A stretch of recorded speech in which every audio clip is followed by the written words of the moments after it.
우리 교회가 지금 가장 힘쓰고 애쓸 일이 무엇인가?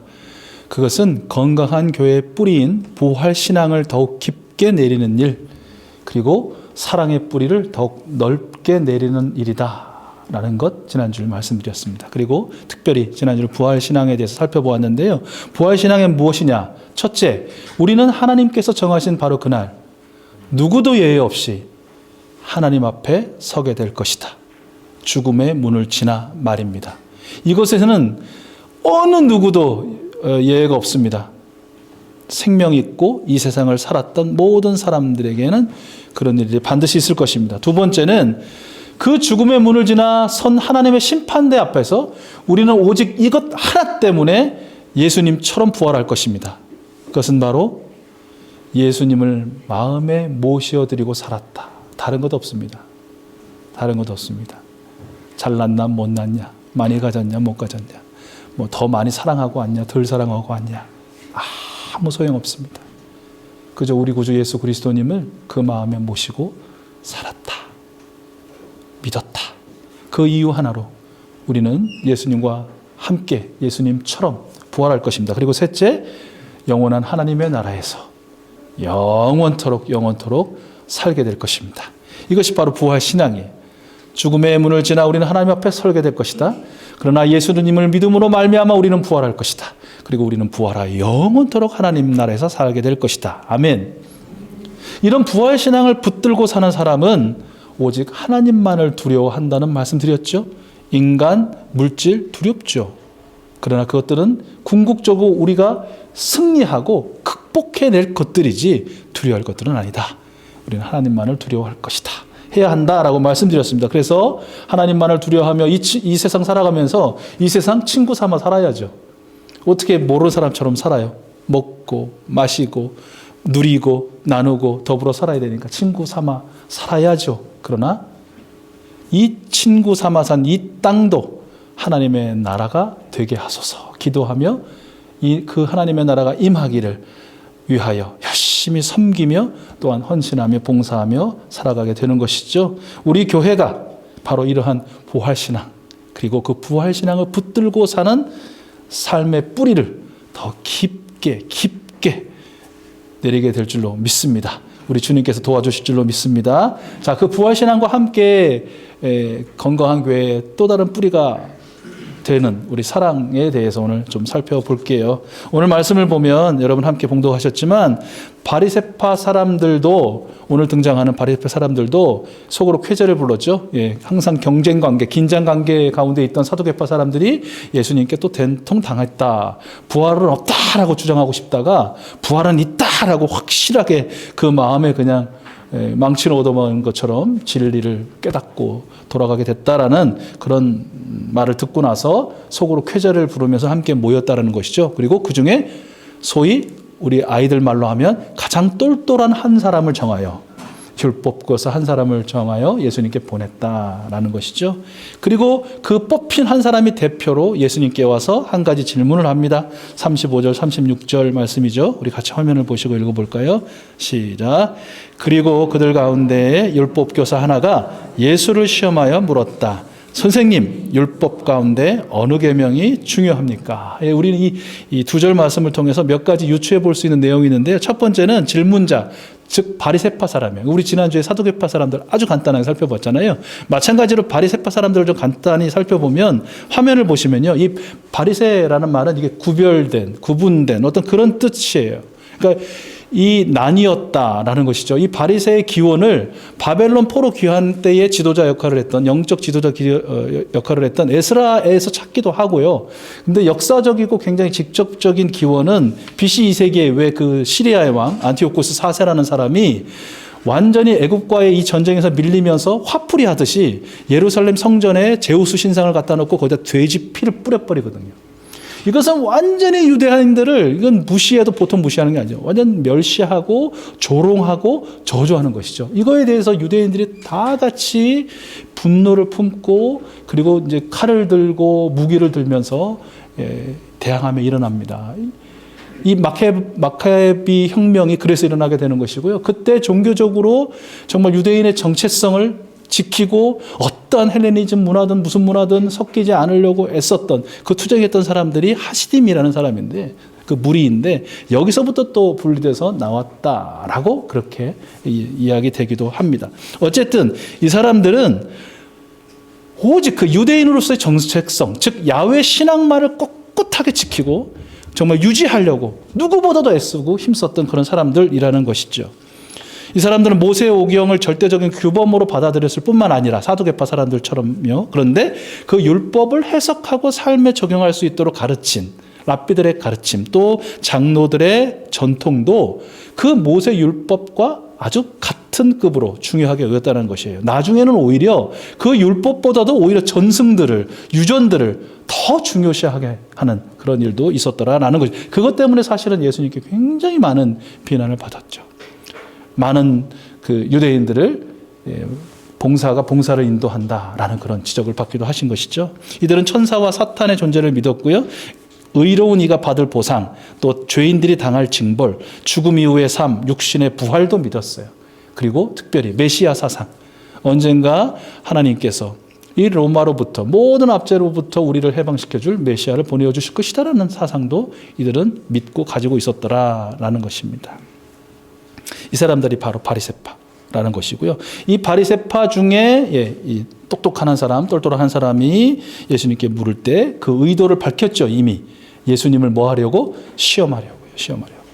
이 시험한다라는 단어가 굉장히 중립적이잖아요. 감정적으로 뭐 그렇게 뭐 즐거운 분위기도 아닌 것 같고 어두운 분위기도 아닌 것 같은데, 그런데 의미는 굉장히 적대적인, 한번 싸워보자라는 그런 의미가 담겨져 있다고 합니다. 이 시험한다는 말에.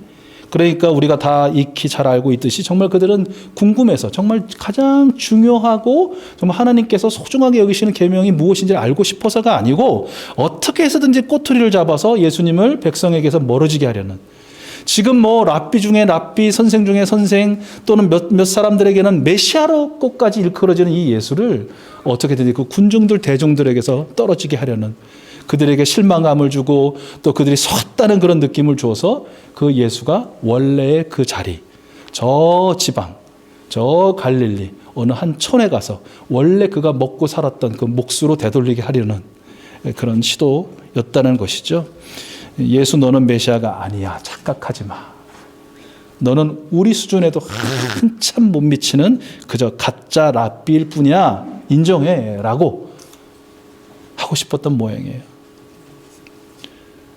저들은 그리고 이 질문을 보면 이미 정한 답을 갖고 있었던 것 같아요. 그렇죠? 이렇게 물어본다는 것은 뭔가 자기들이 생각하고 있다는 바가 있다는 거잖아요. 누구에게 당신은 어떻게 생각하세요? 이 말은 정말 아무 생각 없이 물어보는 일은 거의 없어요. 자신의 답을 가지고 물어봐요. 그리고 뭘 원하는 거예요? 자신이 가진 그 답을 확인하고 싶어서 얘기하는 거예요. 이들도 그랬다는 것이죠. 말씀드린 것처럼 이들은 모세의 율법을 굉장히 소중하게 여기고 철대시한다고 했잖아요. 그리고 동시에 그것을 해석한, 주석한, 나름대로 적용을 위해서 자기들이 쭉 정리한 해석집을 갖고 있었다는 거예요. 그 해석집 내용을 보면 이 모세의 율법인 토라는 613개 조항으로 나눌 수 있다. 그 중에 적극적인 명령은 248개고 그리고 절대는 해서는 안 되는 금지 명령이 365개다. 그리고 이것들의 경중은 이러이러하고 이것들에 있어서 중요한 것들은 이런 차례도 있다라는 그런 자신들만이 가진 그런 해석집을 이미 갖고 있었더라라는 것이에요. 그러니까 결국은 바리새파 사람들, 이 율법 교사의 생각은 이런 것이 아니었을까? 일단은 자기 자신들에 대해서 바리새파 존재들, 우리는 일단 일반 사람들하고는 달라. 일반 대중들, 군중들하고는 완전히 다르지. 예수? 그 가짜 그 촌뜨기와도 우리는 다르지. 우리야말로 율법에 가장 정통한 사람들이고 그 누구보다도 완벽하게 그 율법을 실천하는 참된 신앙인이지라는 그런 마음이 있었던 것 같아요. 우리가 장로님 아까 기도하시는데 제가 마음에 팍 찔린 부분이 하나님의 진실된 우리 오충희 목사님, 저 진실되지 않습니다. 많이 거짓됩니다. 그런데 이 바리새파 사람들은 그냥 스스로 자기들은 항상 진실되고 항상 온전하고 가장 완벽한 자들이라고 스스로 일컬었다는 것이죠. 그러면서 그런 우리야말로 율법의 경중과 율법의 중요성을 쭉 나열할 수 있는 유일한 존재다. 무엇이 첫째 되고 무엇이 마지막 되는지를 정할 수 있는 존재다라고 그렇게 여겼던 것이죠. 그리고 사람들은 그런 우리를 따라오기만 하면 돼. 우리에게 순응하기만 하면 돼. 라고 했다는 것이죠. 이렇게 정말 무지하고 또 버릇없고 또 너무 교만하고 하나님을 믿는다고 하지만 그것이 정말 믿는 것인가 의문을 가질 수밖에 없는 이들의 질문에, 이 악의적인 질문에, 의도적인 질문에 예수님은 그럼에도 불구하고 아주 정중하고 또 진실된 답을 들려주시죠. 우리 37절에서 39절이에요. 우리 화면을 보시고 다시 한번 읽어보겠습니다. 시작. 예수께서 그에게 말씀하셨다. 내 마음을 다하고 목숨을 다하고 내 뜻을 다하여 주 너의 하나님을 사랑하여라 하였으니 이것이 가장 중요하고 으뜸 가는 계명이다. 둘째 계명도 이것과 같은데 내 이웃을 내 몸과 같이 사랑하여라 한 것이다. 아멘. 두 가지 중에 첫 번째 들려주신 말씀은 신명기 6장 5절 이하의 인용이죠. 쉐마 이스라엘아 들으라 라는 말씀으로 시작하는 말씀입니다. 그러니까 유대교인들이 항상 예배를 드리면서 시작할 때 암송했던 말이고요. 아시죠? 손목에 맸던 말씀입니다. 이마에 달았던 말씀입니다. 그리고 문설주라고 나요. 거기에도 항상 기록해놨던 말씀이고요. 자식뿐만 아니라 자녀들에게도 계속해서 들려주었던 바로 그 말씀이었어요. 너무나 익숙한 말씀이죠. 익숙한데 문제는 무엇이에요? 너무나 잘하는데 무엇이 문제예요? 그 의미가 진짜 무엇인지를 못 깨닫는다는 것이 문제죠. 그렇게 못 산다는 게 문제 아니겠습니까? 그것을 예수님께서 다시 한번 깨우쳐 주신 것이죠. 여러분, 그렇다면 하나님을 사랑한다라는 것은 도대체 구체적으로 뭘 의미하는 것일까요? 여러분 어떻게 생각하세요? 여러분이 스스로 한번 대답해 보세요. 여러분, 하나님을 사랑한다는 것은 이것이다 라고 여러분 네모 하나 한번 만들어 보시고 매우 간단하지만 분명한 그 내용을 여러분 한번 채워보시죠. 하나님을 사랑한다는 것은 이것이다. 무엇이겠습니까, 여러분? 저는 이렇게 아주 단순화 시켜보았는데요. 하나님을 사랑한다는 것은 하나님 마음에 들게 사는 것이다. 하나님을 사랑한다는 건 뭐냐?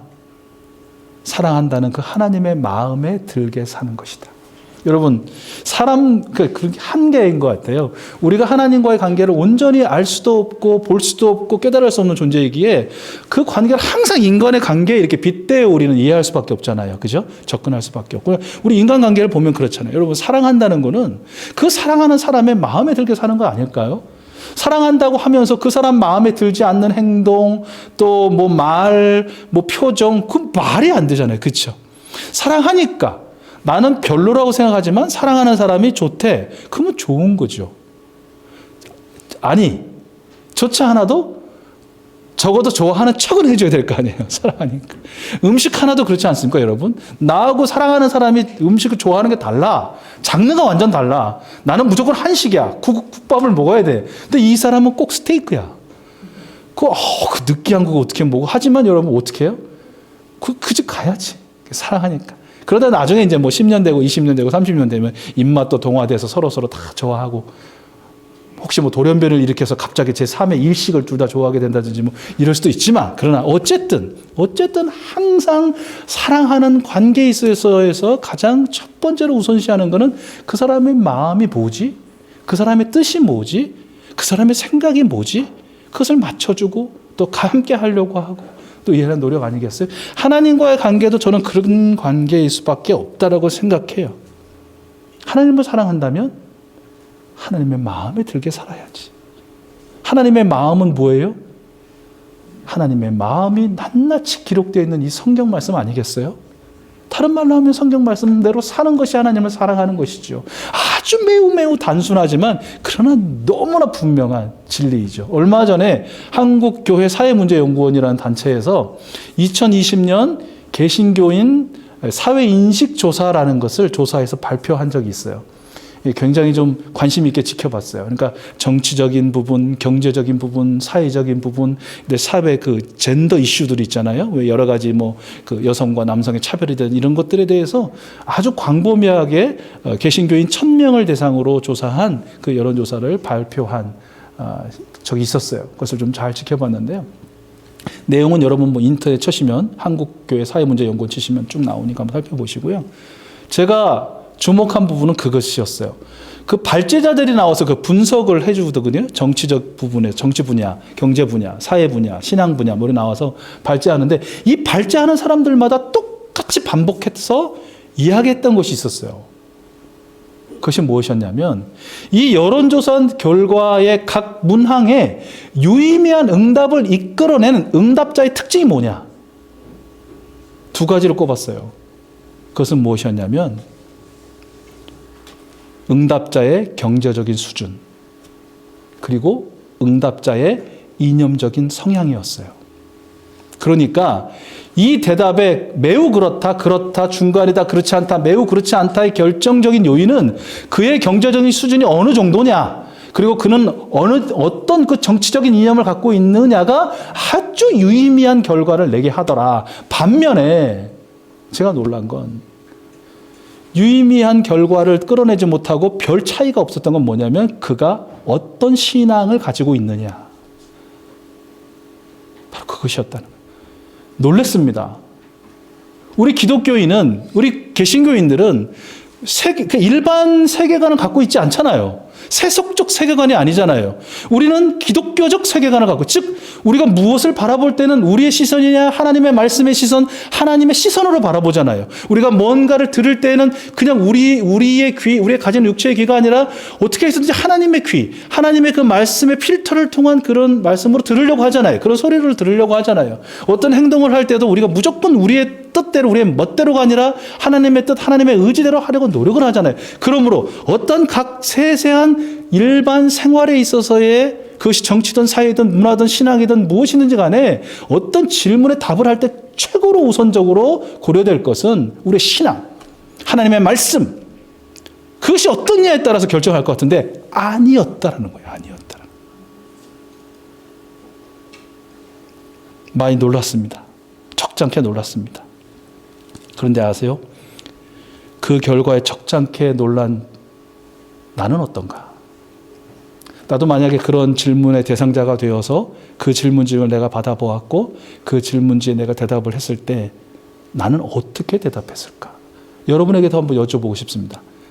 여러분, 지금 우리가 하나님의 나라가 되기를 간절히 바라며 친구 삼아 벗삼아 살고 있는 이 세상에서 벌어지고 있는 수많은 상황과 문제들에 여러분은 어떻게 대처하고 있고 어떻게 생각하고 있고 어떻게 말하고 있고 행동하고 있는지 하나하나 질문을 받았을 때 그것을 대답할 때 여러분에게 있어서 과연 가장 1차적이고 근본적인 고려 요소는 무엇이겠느냐 하는 것이에요. 저는 어떠느냐고요? 답을 드리죠. 여러분이 생각하시는 그것과 같습니다.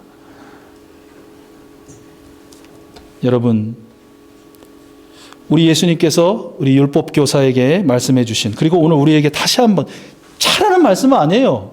달달달달 외우는 말씀 아니에요. 하나님의 말씀 중에 가장 크고 중요하고 정말 소중한 말씀이 뭐냐? 너는 마음과 뜻과 정성과 힘을 다하여 주 너의 하나님을 사랑하여라. 이건 모르는 사람이 우리 기독교인 중에 단 한두 달만 교회를 나와도 아는 이 말씀에 우리 예수님 오늘 왜 다시 들려주실까요? 아주 중요한 시점에 있는 우리 익수수 교회에 왜 다시 들려주실까요? 저는 이렇게 확신하고 믿고 고백합니다. 살아가는 익수수 가족들, 우리 아들, 딸들아, 우리 하나님이 말씀하시기를 주 너의 하나님을 사랑하여라. 그리고 그 사랑은 말뿐만이 아니라 그 하나님의 마음에 들도록 살아가거라. 그 마음이 확실하고 분명하게 새겨져 있는 그 하나님의 말씀에 따라 너가 경제적으로 어떻든 어떤 이념적인 성향을 가졌든 너의 건강이 어떻든 너의 혈연이 어떻든 네가 얼마나 배웠든 못 배웠든 그건 다 변수일 뿐이야. 너의 삶의 상수는 하나님의 말씀이 되어라. 하나님의 마음이 되어라. 그것이 하나님을 사랑하는 것이다. 들려주시는 것이죠. 이 사랑의 뿌리를 더 넓게 내리는 것이 지금 우리 교회에 가장 필요한 것임을 우리 하나님께서 깨닫게 해주신다고 확신합니다. 아멘. 마음에 깊이 새길 수 있는 저와 여러분 되었으면 좋겠고요. 예수님의 두 번째 대답, 내 이웃을 내 몸같이 사랑하는 것은 이 모세 율법을 더 확장시킨다고 할 수 있는 레위기 말씀 중에 19장 18절 말씀의 인용이시죠. 다만 너는 너의 이웃을 내 몸처럼 사랑하여라. 나는 주다라는 것이죠. 여러분, 이거에 대해서 좀 또 여러 가지로 설명할 수 있지만 오늘은 아주 간단하게 요 두 문장으로 한번 추격해 볼게요. 여러분 한번 PPT를 보시고요. 이웃사랑에 대한 의미를 이렇게 정리할 수 있지 않을까라는 것이에요. 한번 여러분 같이 읽어볼까요? 시작. 하나님이 사랑하시는 것을 사랑하지 않고는 하나님을 사랑할 수 없다. 그 밑에 거요. 시작.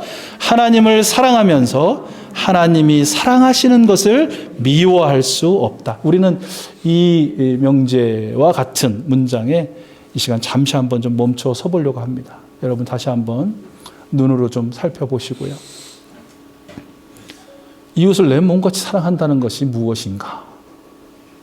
그 근원적인 답이라고 할까요? 그 중심이라고 할까요? 그 확신을 좀 마음에 다시 한번 다지는 시간이 되셨으면 좋겠어요. 우리 다시 한번 읽어봅시다. 시작. 하나님이 사랑하시는 것을 사랑하지 않고는 하나님을 사랑할 수 없다. 하나님을 사랑하면서 하나님이 사랑하시는 것을 미워할 수 없다. 여러분, 우리 익숙수 가족들은요, 10여 년의 세월 동안, 이제 10년 하니까, 교회 역사 얼마 안 됐네? 그러면 저 사람들 신앙의 역사도 얼마 안 됐겠네? 아니잖아요. 그죠? 모태신앙으로부터 70년, 80년 이상 지금 신앙을 이어오신 분들도 계신데, 어쨌든 우리 익숙수 가족들은 꾸준하게 개인적으로 또 공동체적으로 항상 이웃 사랑의 이 의미를 증명해 왔다고 저는 확신합니다. 그리고 앞으로 지속적으로 더 넓게, 더 높게 증명하게 될 줄로 저는 확신합니다. 올해 우리 교회는요, 외부 교회 2곳, 그리고 외부 개인 2분으로부터 아주 그 정기적인 후원과 중보를 받았습니다. 그리고 비정기적으로 우리 노회를 비롯하여 여러 개인들에게도 또 우리를 사랑하시는 분들로부터 후원을 받고 있습니다. 동시에 우리 교회는 비록 아주 적은 것이지만 선교단체 3곳을 우리 교회의 이름으로 돕고 있고, 그리고 선교지 5곳을 여러 목장에서 또 돕고 있습니다. 이처럼 후원받는 교회이면서 후원하는 교회, 사랑받는 교회이면서 사랑하고 사랑을 흘려보내는 교회가 바로 익숙수 교회다라는 것이에요. 이게 사랑 아닌가? 이것을 내 이웃을 내 몸과 같이 사랑하는 것이 아닌가? 일방적으로 흘려보내기만 하고 사랑만 주는 것도 아니고, 일방적으로 사랑만 받고 그것을 그냥 척척 쌓아놓기만 하고 축적하는 것이 말고, 사랑받고 사랑하고 사랑하고 사랑받는, 서로 이 사랑의 뿌리를 더욱 깊게 내려가는 것, 이것이 바로 오늘 지금 우리 교회가 더 힘쓰고 애써야 할 일이다 라고 우리 예수님께서 우리에게 들려주신다는 것이죠. 여러분, 오늘 이렇게 좀 간단히 말씀을 정리하려고 합니다. 생명의 주인이시고 또 부활의 소망의 수여자이신 우리 주님께서 말씀하십니다. 여러분 다시 한번 말씀을 기억하고 화면을 보시고 읽어볼까요? 함께 읽습니다. 시작. 너희는 주 너희 하나님을 사랑하여라. 너희는 내 이웃을 내 몸과 같이 사랑하여라. 이 두 계명에 온 율법과 예언서에 본뜻이 달려 있다. 아멘. 주님이 사랑하시는 우리 교회, 그리고 주님을 사랑하는 우리 교회, 개인의 삶에서, 공동체의 모임 속에서 다시 한번 부활신앙의 뿌리를 더 깊게, 그리고 사랑 뿌리를 더 넓게 내려서 건강한 교회로 성장하고 주님이 기뻐하시고 원하시는 바로 그 교회, 그 교회로 전진해 나가게 될 줄로 믿습니다. 살아계셔서 지금도 우리와 함께 하시고 더없이 사랑하시는 우리 주님께서 오늘도 말씀 가운데 그리고 성찬 가운데 임하셔서 우리의 용기와 믿음과 힘과 능력을 북돋아 주십니다. 예수님께 감사하고 살아계신 하나님, 역사하시는 성령님을 찬양합니다. 아멘.